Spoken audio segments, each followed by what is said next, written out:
Hello friends, இன்றைக்கு இந்த வீடியோவில் 60 வயதுக்கு மேல் உள்ள மூத்த குடிமக்களுக்கு ஒரு முக்கியமான பென்ஷன் அறிவிப்பு வெளியாயிருக்கு. அது என்ன அப்படிங்கிறத இந்த வீடியோவில் பார்க்கலாம்.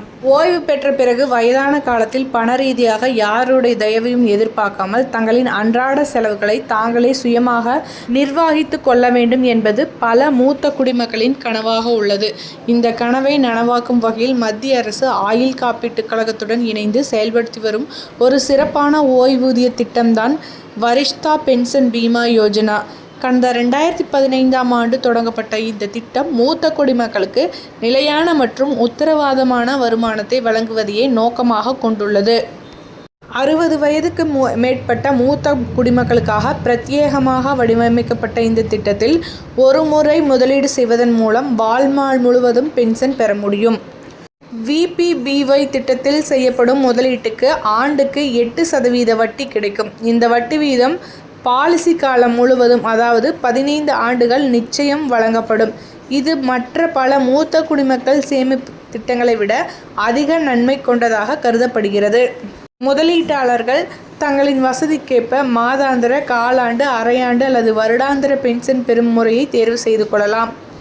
பாலிசியில் சேர்ந்து 3 ஆண்டுகளுக்கு பிறகு முதலீடு செய்த தொகையில் 75% வரை கடன் பெறும் வசதியும் உள்ளது. இந்த கடனுக்கான வட்டி வழங்கப்படும் பென்ஷன் தொகையிலிருந்து பிடித்தம் செய்யப்படும். பாலிசியின் முதிர்வு காலமான 15 ஆண்டுகள் முடிந்த பிறகு முதலீடு செய்யும் முழு தொகையும் இறுதி பென்ஷன் தவணையும் சேர்த்து ஓய்வூதியதாரர்களுக்கு திருப்பி வழங்கப்படும். ஓய்வூதியதாரருக்கோ அல்லது அவரது மனைவிக்கோ தீவிர மருத்துவ சிகிச்சைகளுக்கு பணம் தேவைப்பட்டால் 15 வருட முதிர்வு காலத்துக்கு முன்பே இந்த திட்டத்திலிருந்து விலகிக் கொள்ளும் வசதியும் உள்ளது.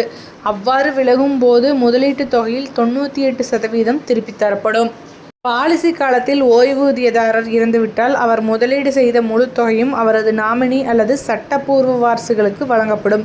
இந்த திட்டத்தில் செய்யப்படும் முதலீடுகளுக்கு வருமான வரி சட்டப்பிரிவு 80Cயின் கீழ் வரி விலக்கு அளிக்கப்படுகிறது. இருப்பினும் பெறப்படும் ஓய்வூதிய தொகைக்கு வரி விதிக்கப்படும். இதற்கான வயது வரம்பு குறைந்தபட்சம் 60ஆக இருக்க வேண்டும். அதிகபட்சம் எதுவும் இல்லை. விண்ணப்பதாரர் இந்திய குடிமகனாக இருக்க வேண்டும். குறைந்தபட்சம் அதிகபட்ச முதலீட்டு தொகை நீங்கள் தேர்ந்தெடுக்கும் பென்ஷன் முறையை பொறுத்து மாறுபடும்.